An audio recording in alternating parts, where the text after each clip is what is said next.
হয়তো তোমারই জন্য হয়েছি প্রেমে যে বন্য, জানি তুমি অনন্য, আশার হাত বাড়াই।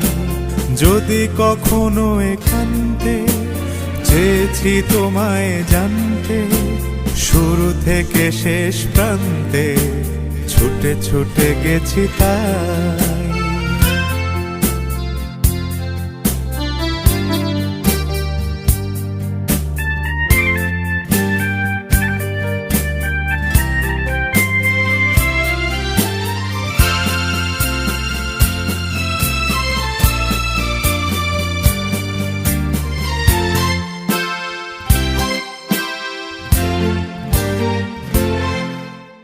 আমি যে নিজেই মত্ত, জানি না তোমার শর্ত।